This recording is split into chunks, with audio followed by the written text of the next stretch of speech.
సంక్రాంతి సందర్భంగా కోనసీమ ప్రాంతంలో తొలిసారిగా కేరళ తరహా డ్రాగన్ పడవల పోటీలు ఘనంగా ప్రారంభమయ్యాయి. ఆత్రేయపురం ఉత్సవాల్లో భాగంగా రెండో రోజు సోమవారం ఈ పడవల పోటీలను ఏర్పాటు చేశారు.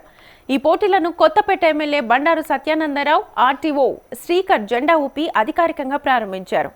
ఆహ్లాదకరమైన వాతావరణంలో ప్రేక్షకుల హర్షధ్వానాల మధ్య పడవల పోటీలు ఎంతో ఉత్సాహంగా సాగాయి. పెద్ద సంఖ్యలో ప్రజలు హాజరై ఈ పోటీలను తిలకించారు. రంగురంగుల డ్రాగన్ పడవలు నదిలో పరుగులు తీస్తూ ప్రేక్షకులను ఆకట్టుకున్నాయి. కేరళలో సంప్రదాయంగా జరిగే పడవల పోటీలను కోనసీమలో నిర్వహించడం ద్వారా ఈ ప్రాంతానికి ప్రత్యేక గుర్తింపు వచ్చింది.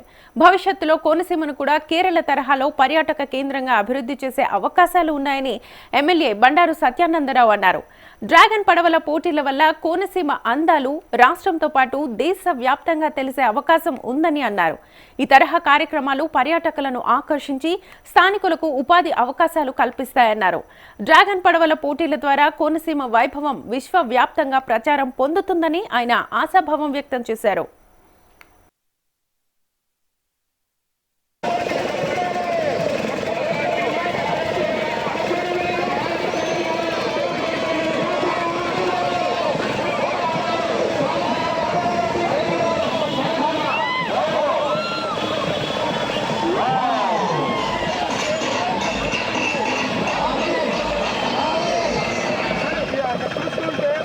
అసలు ఇంత వేగంగా నేను మోటార్ బోట్లో ప్రయాణం చేసి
గురించి ఎవరిని పేరు పెట్టి పిల్లలని అనుకోవద్దండి.